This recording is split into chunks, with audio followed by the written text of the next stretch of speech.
do canal Tudo Bem? Eu sou Baba Anderson de Lugum-Edé e conforme eu havia combinado com vocês, eu vou fazer essa rápida explanação sobre Exu e Pombagira. Exatamente, essa polêmica que existe em torno desse tema, a falta de informação por parte das pessoas e até alguns sacerdotes de fato que acabam aí não adquirindo a informação necessária ou não buscando em torno desses grandes e poderosos guardiões, equiparando-os ao diabo cristão, por exemplo, ou algo do tipo.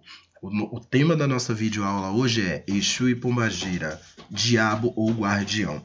Eu vou utilizar a forma de expressão que costumam usar aí comumente, Pombagira, que na verdade nós pronunciamos Pombogira. Ok, gente? Vamos lá? Vamos começar a nossa videoaula. Primeiro devemos começar a entender quem é Exu de fato. Exu Orixá. Existe uma diferenciação quando nós vamos discutir em relação a Exu entidade e Exu Orixá. Que diferenciação é essa? Quando nós falamos em Exu Orixá, nós falamos de uma energia ligada a um aspecto natural do nosso sistema, do nosso universo. Senhor da comunicação, da ordem, Senhor da disciplina. Falamos em uma manifestação da força da natureza em seu estado primário, em seu ser primeiro, enquanto colaborador na construção da humanidade, segundo os nossos conceitos de crença, de acordo com a prática dentro do culto do candomblé. Para o povo iorubá, Exu é a pedra primordial, é o montículo primeiro, aquele que deu movimento à vida por permissão de Olorum, aquele primeiro que contribuiu para que o universo ele fosse assim constituído, a dinâmica da vida ela fosse estruturada, o sangue pudesse correr na veia do homem, o seu coração bater, e que esse mesmo homem tivesse motivação para criar, para produzir, para buscar, para conhecer.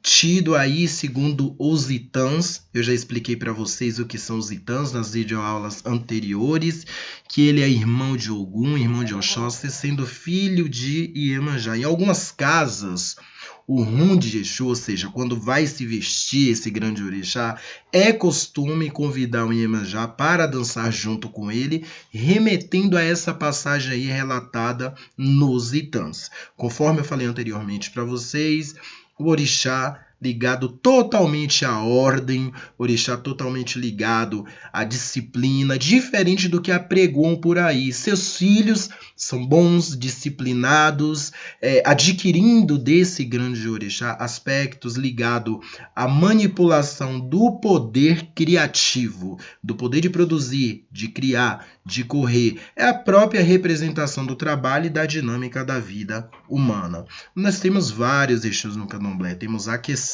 Odará, Barabô, Lonã, Onã, o guardião senhor dos caminhos, que é costume ter aí montado em toda a casa de Queto.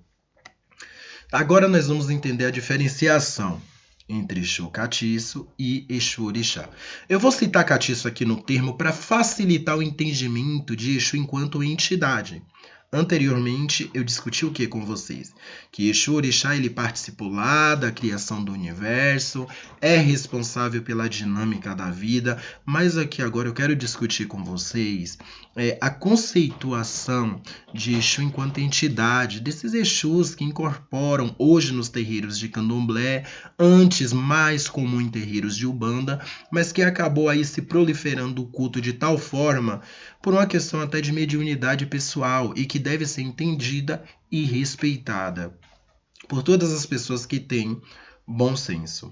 E quando eu falo no aspecto dessa entidade, dependendo da casa, vai haver um culto diferenciado, na verdade, e esse culto ele é muito específico e restrito. Existe aqui uma conceituação totalmente diferente da anterior. Por quê? Porque eu estou falando de alguém que já viveu, eu estou falando de alguém que já teve uma vida terrestre, que já sofreu dores, que já amou, que já odiou, de alguém que talvez tenha sido um barão, um doutor, uma mulher da vida. Enfim, existem aí diversas situações. E por uma questão reencarnacionista, quando esse indivíduo, no caso nós, retornamos ao Aie, porque nós somos de um culto reencarnacionistas e acreditamos firmemente nesse conceito, é designado pelas esferas superiores, por Olorum, pelo nosso orixá, enfim, que essa entidade nos acompanhe com uma única finalidade que não é explicado dentro do axé. Isso tem gerado muita confusão. Gente, qual é a função de Exu entidade na nossa vida? É uma função, na verdade, bilateral. Evoluir. Evoluir de ambos os lados. Nós evoluirmos enquanto seres humanos e eles evoluírem, enquanto seres espirituais. Esse é o sentido. O sentido da existência de Exu, Orixá, de Exu Catiço, nas nossas vidas, não se restringe simplesmente ao orô, a presentear com a champanhe, com o cigarro, colocar lá no terreiro para rodar, dançar, cantar, causar, chamar atenção, pintar e bordar. Não é essa a função. A festa faz parte, sim, em agradecimento, como gestos de carinho, mas para além disso, o compromisso maior é com a evolução dual, a evolução do eu enquanto ser humano e a evolução dessa entidade enquanto ser espiritual. Lembrando que essa afinidade ocorre exatamente porque, sendo esta entidade um indivíduo apenas fora de um corpo físico, logo está mais próximo de nós, da nossa realidade, do entendimento do que vivenciamos no dia a dia. Daí a facilidade de trabalhar e a necessidade de entender-se o motivo da existência destes para que possamos ter uma trajetória espiritual bem mais bem aproveitada, se eu posso assim dizer. E aí vem os nomes, né? Cada Exu, entidade, vai se apresentar com nome, desde aquele que se chama Seu Tranca-Rua, Seu Zé Pilintra, Seu Marabô, enfim, isso vai variar, vai da condição de cada entidade e suas condições espirituais também, né? E houve uma comparação muito triste mesmo, entre o diabo cristão e Exu. Por quê?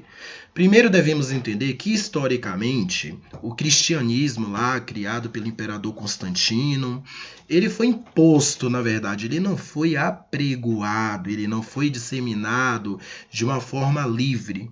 E essa disseminação, ela se deu até os dias de hoje de uma forma coercitiva, infelizmente, invadindo aí lugares que não são pertinentes à sua estrutura, à sua forma, enfim, ao seu culto. A ascensão das igrejas neopentecostais, sobretudo as mais midiáticas, que nós vemos aí, infelizmente, cada absurdo comentado, reforçam essa figura diabólica de Exu, que não existe. Nós que estudamos, que temos conhecimento, sabemos que não cultuamos o diabo, nem acreditamos nele, porque dentro do nosso culto ele não existe, simplesmente é isso. O diabo cristão é um conceito cristão, logo faz parte daquela estrutura, daquele sectarismo, daquele culto, é um dogma dentro daquele sistema de crença que não nos pertence, portanto é injusto sermos acusados, como somos diariamente nos dias de hoje, de cultuar o diabo se não acreditamos nele. Isso é totalmente paradoxal. E essa associação da figura de Exu com o diabo gerou um processo de demonização que os reflexos negativos eles se propagaram até os dias de hoje. Se você fala o nome de Exu, logo as pessoas vão associar ao demônio. Essa associação, infelizmente, gerou essa mal interpretação. Né? E aqui no Brasil, na verdade, o reforço dessa imagem pelos missionários cristãos foi assim de uma forma gigantesca. E eu até coloquei para vocês verem que curioso. Aí quando a gente vai para Cuba, as características de Exu, né? Orixá, na verdade, vamos aqui delimitar, houve o secretismo aí, uma associação com o menino Jesus. Então, assim, é totalmente paradoxal. É uma confusão, por quê? Pela falta de informação, pela falta de coerência, pela falta de conhecimento mesmo. E você tem que entender o que você está cultuando. Você tem que estudar o que você está cultuando. Do contrário, você vai ser um cego andando em meio a outros cegos. E você não vai ter argumentos suficientes para defender a sua crença. E eu acredito firmemente que se eu sou feliz com aquilo que eu acredito, eu tenho que conhecer a fundo para que eu possa usufruir da melhor forma possível e possa passar para o outro a imagem real do que eu vivo e do que eu cultuo, desconstruindo essa imagem social da demonização de Exu, que infelizmente hoje se tornou bem comum, gerando preconceito, violência, intolerância. Não é à toa que hoje temos um forte movimento contra esse tipo de coisa. Houve até um movimento, Exu não é Satã, que mobilizou muitas pessoas. Em contrapartida, outras pessoas dentro do próprio culto do candomblé contribuem para que a sociedade como um todo acredite nessa demonização, acredite nessa figura do mal associando a Exu. Porque o próprio povo dentro do culto, eles se ofendem quando eu falo isso, mas é verdade, fica falando coisas absurdas, sem sentido, insignificantes, denominando seus guardiões de diabos realmente, cultuando-os como tal, invocando-os como tal, cantando para eles como tal, reforçando aí essa imagem. Aí vem um e outro, mas não tem nada a ver, porque cantar tem tudo a ver. Tem tudo a ver.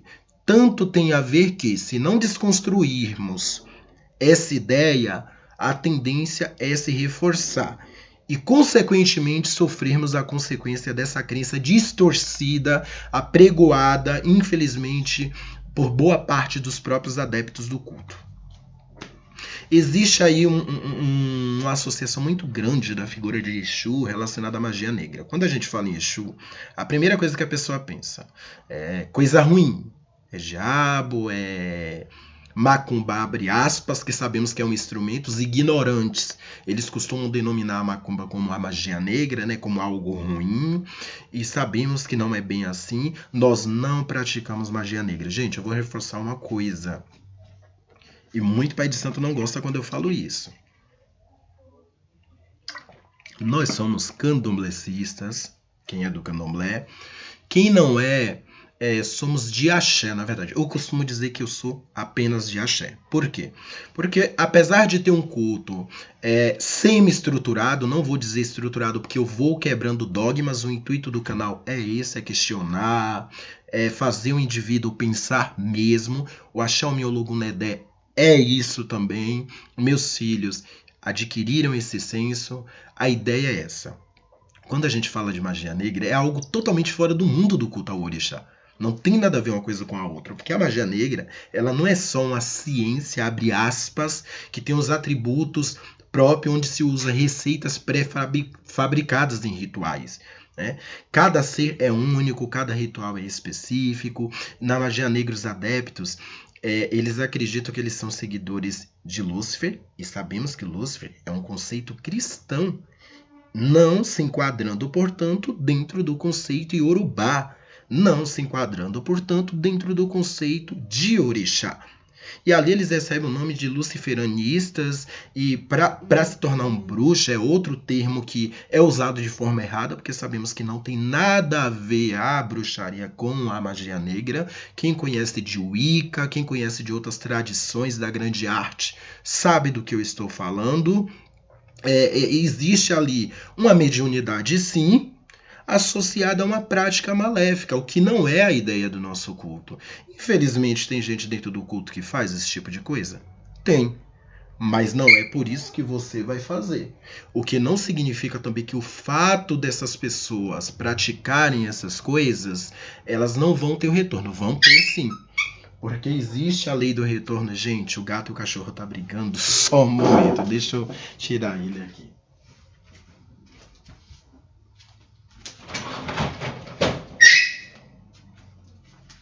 Gente, o gato e o cachorro tá brigando demais, eles brigam muito. Aqui em casa tem um gatinho e um cachorro, inclusive até uma inscrita no canal, ela ficou preocupada porque viu ele gritando, gritando e achou que eu tava maltratando. Deus que me livre. Se eu tenho um grande amor pelo ser humano enquanto profissional, escolhendo exercer o que eu exerci, imagine para com um animal, né? Mas os dois ficam se engalfilhando. Eu espero que vocês entendam e eu peço desculpas por isso. Eu afastei, mas olha lá, já estão juntos novamente. Enfim, vamos continuar, gente. Como eu dizia, a lei do retorno, ela existe. Isso é fato. Aqui se faz, aqui se paga. O que você faz, em um momento ou outro, vai voltar para você. E muita gente reclama do que a vida está lhe dando, sem se atentar para o que ela está devolvendo para a vida. É importante que antes de reclamar da sua condição atual, você possa observar o que você tem oferecido para a vida, o que você tem dado para a vida. E esse conceito de magia negra, ele foge totalmente do nosso mundo. É um mundo à parte, não nos pertence. Por isso eu não acho cabível nos aprofundar e eu não acho cabível também nem admissível a sua prática em nosso meio, já que somos tão estigmatizados e só reforçamos os conceitos negativos em torno do nosso culto. Entre os Exus entidades, existe, na verdade, a hierarquização, ou seja, a divisão evolutiva desses Exus e seus respectivos domínios de atuação. Sim, poucos pais de santos passam isso, tem alguns que ignoram, isso é coisa de Umbanda, como se a Umbanda fosse menos que o Candomblé, mas enfim, isso vai ficar para uma outra oportunidade. E não explicam para os seus iaôs, para os seus filhos, que cada guardião específico, ele vem dentro de uma condição evolutiva e é importante sim diferenciar essas condições, até para você saber o que você está cultuando, como está cultuando, para que está cultuando. E qual a origem daquele culto. E quando a gente fala de Exu entidade, no caso, nós temos aproximadamente aqui, eu vou ser sucinto, em 3 divisões. Nós temos o Exu de lei. Quem é o Exu de lei? O Exu de lei, na verdade, é aquele indivíduo que desencarnou, ele assumiu uma condição de Exu, no caso, de trabalhador, de guardião, enfim, mas ele desenvolveu características específicas. Ele já foi uma entidade sem direção nenhuma, em sua maioria trabalhavam somente de forma negativa, ou eram dominados por falanges, classes de espíritos negativos, servindo de empregados para estes. Em um determinado momento, o que é que ocorreu? É como um despertar. Houve aí, na verdade, uma mudança de hábito, né? E eles saíram dessas condições cuja nomenclatura eu abomino aí de vagabundos, como chamam alguns, que eu já ouvi alguns chamarem, e passaram a ser trabalhadores. Trabalhadores de quê? Da luz, embora atuem nas trevas. Nossa, mas como assim, Babá? Isso não é contraditório? Não, e vocês vão entender mais à frente. Ele foi designado a exercer a função de tomar o quê? Conta da casa do axé e evoluir junto àquele indivíduo. Quando aquele indivíduo tem uma casa de axé, a função daquele guardião vai ser cuidar daquela casa, dos filhos daquela casa e daquele próprio indivíduo. Quando o indivíduo não tem uma casa de axé, ele cuida do próprio indivíduo, aprendendo com ele e o indivíduo aprendendo com este. É uma troca de experiência, na verdade. Daí a adesão a alguns hábitos por parte da entidade da matéria e vice-versa. Mas aqui devemos ter um forte cuidado também para diferenciar de animismo, que seria o próprio médium se comunicando, seria a própria pessoa, a emoção dela, os sentimentos dela falando e ela acreditando que está tomada por uma entidade, que está incorporada, enfim. Como diferenciar isso? Existem preceitos dentro do terreiro, dentro da casa de axé, que auxiliam nesse processo de diferenciação. E o Baba Yaya sabe do que eu estou falando. São espíritos de muito poder e conhecimento, eles usam de diversos meios para afastar os espíritos indesejáveis das vidas das pessoas, desmancham muita baixa magia, chamadas magia negras. O verdadeiro Exu de lei, aquele que já adquiriu um conhecimento, um nível evolutivo, ele auxilia nesse processo evolutivo, punindo os indesejáveis, e ele é um executor da lei divina. Por que executor da lei divina? Porque ele ajuda a punir aqueles malévolos. Ele ajuda de fato a punir aquelas pessoas que são ruins, servindo como instrumento kármico, servindo como executores da lei divina. Quem deve paga, quem merece recebe. Caramba, babá, mas isso não seria maldade? Não. Existe uma diferença entre você fazer mal a um ser injusto e entre você retornar, apenas direcionar para o indivíduo aquilo que foi devolvido a esse guardião, a essa entidade. E aqui por que a gente se utiliza essa metáfora? Para vocês entenderem que Exu, na verdade, ele não faz mal, ele faz justiça. É algo totalmente diferente. E a justiça não é o mal em si, é a manifestação dos seus próprios atos. Por isso que Exu é tido como dual, por isso que Exu é tido como ruim, mas não. Na verdade, às vezes ele age de forma dura com seus próprios médiuns, às vezes. Mas quando eu falo forma dura aqui, não é de ferir, tirar emprego, cobrar igual o povo apregoa por aí. Porque para mim isso não é um Exu de lei, para mim isso não é um guardião de fato, né? Ou deve estar em uma outra escala evolutiva, em um outro nível evolutivo. Porque quando eu falo agir de forma dura, eu falo em relação ao ensinamento, à mensagem que ele traz, ao recado que ele deixa, à orientação que ele deixa, e não a punição em si. Porque esses espíritos, eles não punem, eles orientam. Quando eles veem que os filhos não estão seguindo aquelas diretrizes, eles se afastam e deixam o filho seguir o caminho que ele quer. E aí a coisa fica ruim, ele deixa o filho se estrepar lá mesmo, se ferrar, depois ele se aproxima para socorrer. É disso que eu estou falando, é desse tipo de dureza que eu estou falando.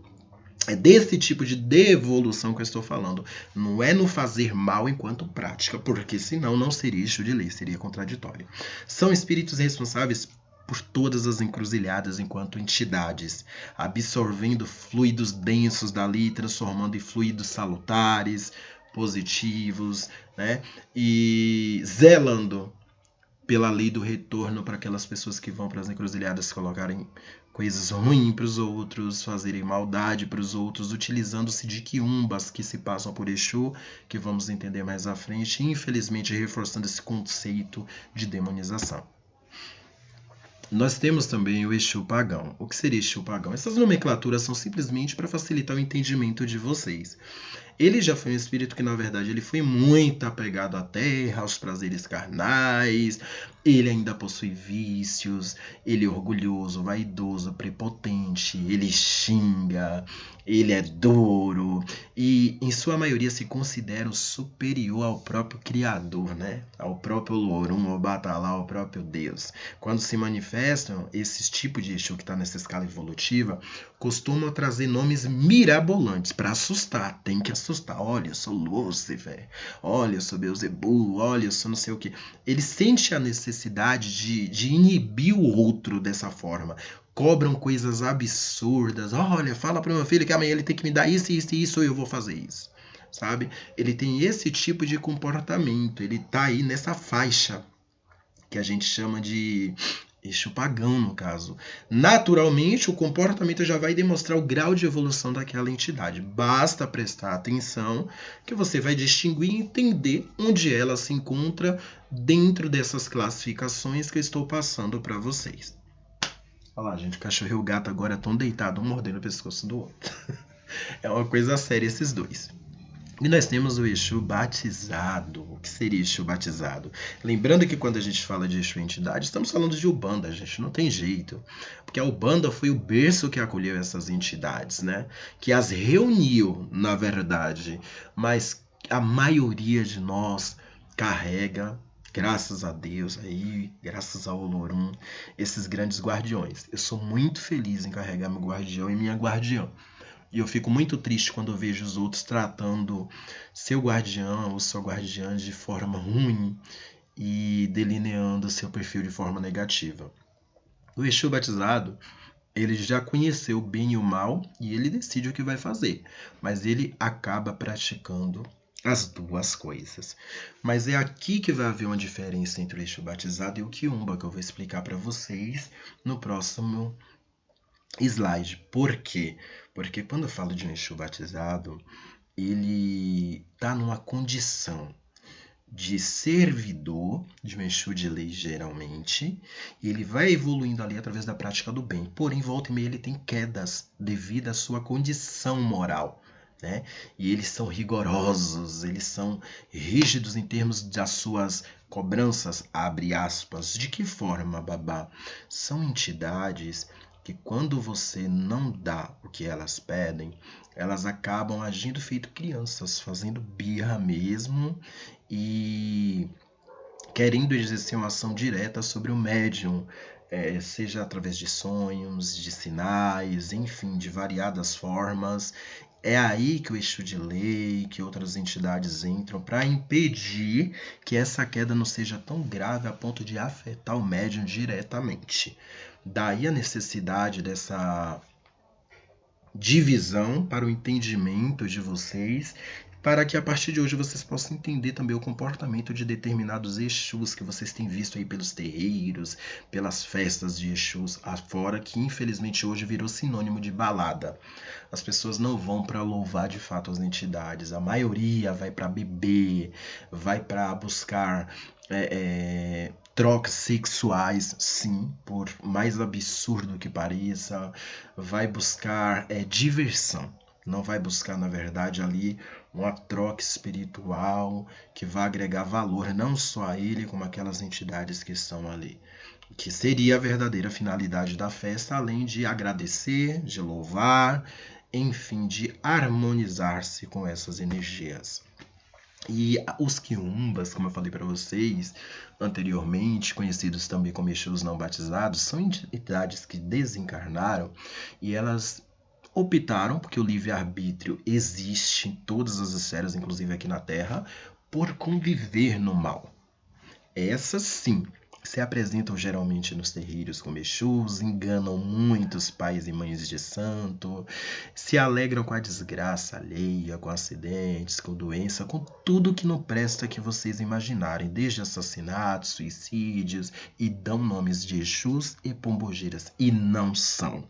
Mas por falta de conhecimento da babá, da Iá, acaba aí engolindo essa fichinha, da Oro, assenta e monta, e a vida da pessoa vira um caos, uma miséria total, e a pessoa, caramba, mas eu assentei Exu, eu montei Ibá, eu cortei, eu dei, e nada andou, nada aconteceu. Exatamente por isso. Provavelmente é um quiumba que vestiu ali. É o lobo com a pele de ovelha. Vestiu aquela característica, deu aquele nome, ninguém apurou, ninguém foi atrás. Gente, existe meios para isso. Em casa a gente tem todo um cuidado com isso. Porque esses espíritos, eles são ousados, eles invadem mesmo os terreiros, não estão nem aí. E causam e chamam a atenção. E tem muito deles que acabam fazendo coisas absurdas que eu prefiro nem citar aqui, mas coisas caóticas, né? Que nenhum Exu faria. E aí pais e mães de santo acabam acreditando, cultuando e a vida da pessoa indo para a vala. E a pessoa sem entender porque ela está cultuando, abre aspas, o guardião dela, que não é guardião, na verdade é um quiumba se passando por tal. E nada é nada, nada vai, nada vinga, nada é produtivo. A pombogira, na verdade, quando a gente fala de pombogira, a gente, desculpa que eu estou um pouco gripado, a imagem da mulher ela sempre foi associada ao pecado, desde as mais tenras religiões, inclusive o cristianismo, né? Foi Eva que fez Adão morder a maçã, foi Dalila que cortou o cabelo de Adão, foi Maria Madalena que pecou. Então, o que é que acontece? A figura de Pombogira, na verdade, ela foi vista como ser de maldade, de destruição, e na verdade não é isso. E eu acho muito bonito uma Umbanda de fato, não bagunça, que tem muita bagunça aí se denominando Umbanda, como tem muito candomblé também. Pombogira, na verdade, Pombagira, como querer se pronunciar, é a representação dessa mulher sensual, bela, liberta, com sua autonomia, empoderamento, sem submissão. Especialista em quê? Relacionamentos, em amor, essência feminina, orientada para tal, pronta para orientar também, porque ela vivenciou experiências que determinadas mulheres vivenciaram. Algumas foram assassinadas, Outras caíram pelo dinheiro, outras pelo sexo, enfim, isso é muito particular, individual e vai de cada um a querer se expressar e contar a sua história. E por conta dessas características distintas esperadas pelas mulheres na sociedade, é comum que ela seja associada à maldade, à luxúria, à vulgaridade. Não é, gente. Não é. Essa crença que ela é invocada para destruir casamentos, para colocar doença nos outros, esse tipo de coisa, é pura bobagem, é falta de conhecimento, na verdade. Né? Não poderiam estar mais errados do que isso em se criar e alimentar esses conceitos, que infelizmente é o que gera esse preconceito, essa intolerância, por não entender a figura. Ah, babá, mas na casa A, na casa B eu vi pombogira fazendo isso e aquilo. Gente, lembre do que eu falei, vocês têm que aprender a diferenciar pelo comportamento. Um quiumba de um exu, de uma pombogira. O comportamento é a palavra-chave. Se conhece a árvore pelo fruto. Aí vai de cada babá e de cada iá fazer essa apuração. E na verdade, cada Exu, entidade, trabalha dentro de uma falange. Tem falange das almas, falange da rua, falange da praia. Caramba, como assim, babá? São agrupamentos, na verdade. Lá tem ordem, lá tem hierarquia. Do outro lado é apenas uma cópia pálida daqui. Né? E é importante ressaltar o quê? Que as classificações são mais para nossa compreensão, apenas isso. E estudo não são realmente de fato como dizemos no plano astral, ou seja, você não vai encontrar um reino com um rei no trono e outros Exus como seus súditos. Não é assim que funciona. É um trabalho em grupo, é um trabalho em equipe. Isso se dá mais em uma relação energética de sincronicidade. O que isso quer dizer? É questão de afinidade. E isso ocorre de uma forma que ainda é desconhecida aos nossos olhos e eles acabam nos passando, gerando maior entendimento. E aí vem a questão do ponto de atuação das almas, da praia, da calunga, enfim. Praticamente como uma fauna própria, um ecossistema preciso, onde definimos os animais em filos, classes e tal, mas isso não faz com que o animal reconheça o outro como seu aparentado. Assim também se dá na classificação espiritual. Isso quer dizer que o fato dessa classificação por falange não quer dizer especificamente que haja uma espécie diferente da outra. Todos têm um único objetivo com atuações diferentes. É apenas isso, ok? E aí vem aquele dilema. Mas caramba, se Exu é o bem, por que trabalha nas trevas? Porque ele é o único que tem acesso, enquanto entidade, a lugares que determinadas entidades não têm, pela sua vibração energética, pela sua capacidade de penetrar em determinados recintos. Daí, alguns terreiros de Umbanda, inclusive, chamarem esses grandes guardiões de policiais do astral, e realmente são. Eles ajudam socorrendo suicidas, enfim, eles também auxiliam quando alguém vai fazer maldade para alguém, para que essa maldade não atinja essa pessoa. Mas a pessoa foi atingida, e aí? Bom, lei de causa e efeito. Quem deve paga, quem merece recebe. Não temos apenas uma vida, e se eu sofro algum mal hoje é produto do ontem, pode ter certeza. A divindade é sábia e justa. E nós entendemos que Exu ele teve várias encarnações, ele pode reencarnar novamente. E quando ele é chamado a assumir essa posição dentro da lei divina, dentro da harmonia universal, que é um processo bem complexo, viu? Ele assume aí essa missão de, abre aspas, policial do astral, de averiguador, de socorrista, de demandador, demandeiro, como alguns pronunciam aí, quebrando magias, desmanchando coisa ruim, trabalhando em prol da evolução do próprio ser humano, daquele médio que ele foi designado, ou de alguém que lhe seja desconhecido. Tudo por uma questão de mérito. E ele pode reencarnar sim, gente. Como assim, babacinha? Ele pode reencarnar. Se eles foram pessoas, se eles viverem um corpo físico, lembra que eu falei que somos de uma crença reencarnacionista? Inclusive, há muitos relatos nos terreiros de Umbanda que muitos boiadeiros de hoje eram Exus de ontem. Alguns dizem que procede, outros não, mas independente disso ser verdade ou mentira, existe sim um processo de evolução perante a cada entidade, seja ela qual for. menos em relação ao orixá, que já é uma força própria, manifesta desde os primórdios da criação, sendo criada já como uma força evoluída, não necessitando assim de processo de evolução, o que difere totalmente de uma entidade que vivenciou experiências humanas e, como qualquer ser humano, tem aspectos a melhorar. Ok? Eu quero agradecer a vocês, eu espero ter contribuído com essa videoaula e eu também vou aproveitar antes de finalizar para dizer que a apostila Segredo do Culto aos Orixás continua disponível no Mercado Livre. Eu vou deixar o contato para aquisição, o e-mail, o telefone. Gente, esse número é apenas para agendamento de consultas e aquisição, porque infelizmente devido ao meu tempo, que é escasso realmente, as pessoas chamam fazendo algumas perguntas. Não é falta de educação não responder. Eu só respondo mesmo quando é agendamento de jogo ou aquisição de apostila, por uma questão de logística do meu tempo. É bem corrido a minha vida, como acredito que é de vocês também. Então agradeço fortemente a compreensão de cada um. Nessa apostila tem rezas, comida de todos os orixás, segredos dos preparos, favas, como usar essas favas para qual divindade, de que forma, ebós para diversas finalidades. Tem lá sobre o ritual do Bori, sobre o culto ao Ori, a diferença entre Ifá, Candomblé, tem sobre o Orixá Jagu, enfim. Tem muita coisa interessante. Quem tiver interesse em adquirir mais conhecimento, quebrar dogmas, essa é a hora. E tem a apostila Segredos de Iniciação do Orixá Oxum, especialmente preparada para babás, iás, ogãs, equedes, que querem se aprofundar nos fundamentos dessa divindade, que querem aprender como iniciar cada caminho, Alpará, Ieukê, Igemun, enfim, as rezas de fundamento de cada caminho, que se usam na iniciação, no labê, os ebós específicos, os encantos que devem ser realizados, os ibás, como são montados, o que vai dentro, o que não vai, o que é rezado. É bem interessante. Fica aí o e-mail, apostilasuniaxé@gmail.com, para quem tiver interesse na aquisição, e o contato 011 9473 4004.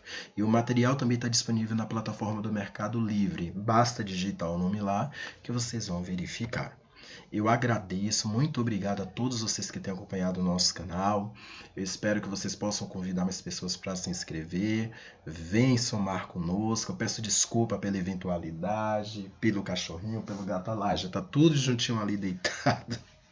Gente, animal é uma figura, mas eu amo pet de verdade. Temos 3, na verdade, aqui em casa.